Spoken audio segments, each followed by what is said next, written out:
त बुक्ति चस बरोचकी में तू चरियो आ मां वटि राकेट लॉन्चर, मां वटि जदीद हथियार, मुंहिंजी गाड़ी बुलेट प्रूफ ऐं तूं कीअं इहा हरकत कई आहे मुंहिंजे काफ़िले ते हवाई फायर करण जी, उहो बि 12 बंदूक जी। त हुन बरोच हाँ जी बाख हो सीने में धकड़ी चयो त तूं मुंहिंजो दुश्मन आ, मां वटि दस्तियाब हथियार इहो 12 बोर हुयो, जेकॾहिं पत्थर बि हुजा तो ते मां हणा पंहिंजो हां ठारां त दुश्मन खे छॾियमि न, वार कयोमांसि। त असां सिंधी ऐं बलोच इन सोच जा मालिक आहियूं। जेकॾहिं पुलिस बेसी हूंदी त ही खूनी तकरार अञा वधंदो, इंसाफ़ न मिलंदो त माण्हू इन बदिले जी बाह में निकिरी पवंदो। ही त शरीफ़ फैमिली आहे ऐं ॿिया जेके माण्हू आहिनि शरीफ़ आहिनि, पर ख़ुदा रा इन्हनि जी इन जज़्बनि खे मजरू न कयो। ही जेको मुतालबो कनि था जाइज़ आहे, जेकॾहिं FIR में ग़लति नाला हूंदा त उन जी शफ़ाफ़ तहक़ीक़ात कयो। ज़रूरी न आहे त छॼण बिरादरी जेके बि FIR में 5 ॼणा नामज़द कया आहिनि उहे 5 ई कातिल हुजनि। हाँ जी बाको माण्हू FIR में, मुंहिंजे मथां 16 FIR आहिनि कराची में, क़ुरान ते मां झिरकी बि न मारी आहे कॾहिं। 16 केस दहशतगर्दी जा। पोइ जॾहिं जांच थींदी आहे त माण्हू क्लियर थींदो आहे। ईअं ई पुलिस पंहिंजी कार्रवाई करे, इन्वेस्टिगेशन करे, सबूतनि जी बुनियाद ते जेकॾहिं 5 ई बेगुनाह आहिनि त तव्हां भली बाइज़त उनखे केस में ख़ारिज कयो केस खे। पर जेकॾहिं को कातिल आहे, सबूत आहिनि, शाहिद आहिनि, त ख़ुदा उनखे हिन इलाइक़े में घुमणु न ॾियो, कार्रवाई कयो ऐं हिननि सां इंसाफ़ कयो। त दोस्तनि जो ही एहतिजाज आहे। इंशाअल्लाह SSP साहब या DIG साहब या जेके लाॻापियल अख़्तियारियूं आहिनि उहे नोटिस वठी हिननि सां अदालत कंदा, इंसाफ़ कंदा।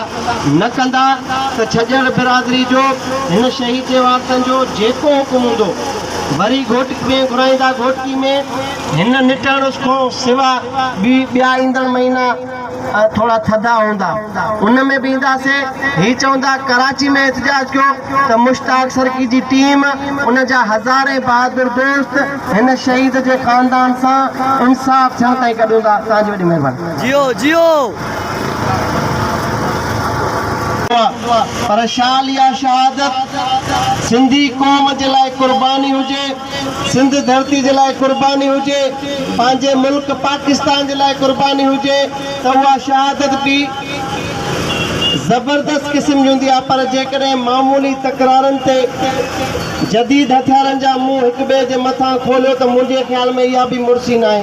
इहे हथियार, इहा कावड़, इहो गुस्सो कराची में ॾेखारियो अची, जिते असांखे घर रुखा चैलेंजिस आहिनि, जिते हर ॿिए ते सिंधी माण्हुनि मथां धारिया हमिलो कनि पिया, जिते हर ॿिए ॾींहं ते सिंधी माण्हुनि जी प्रॉपर्टीज़ ते कब्ज़ा थियनि पिया, जिते हर ॿिए ॾींहं ते असांजी सरकार धारियुनि जी गैर मक़ामनि जी सहूलियतकारी करे जाली डोमिसाइल ठाराए असां तव्हांजे नौजवाननि जे हक़नि ते धारा हणे थी।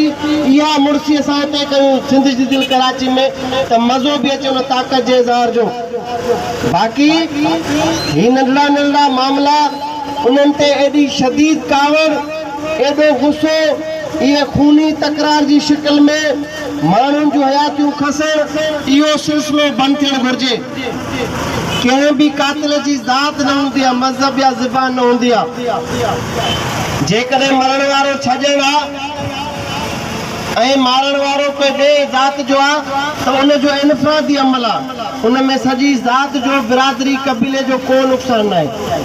सर्किल में भी के चंगा हूंदा, के लुचा हूंदा, के गुंडा हूंदा, के शरीफ हूंदा, के निमाज़ी हूंदा, के जुआरी हूंदा। हर क़ौम में, हर कबीले में बुरा भला आहिनि।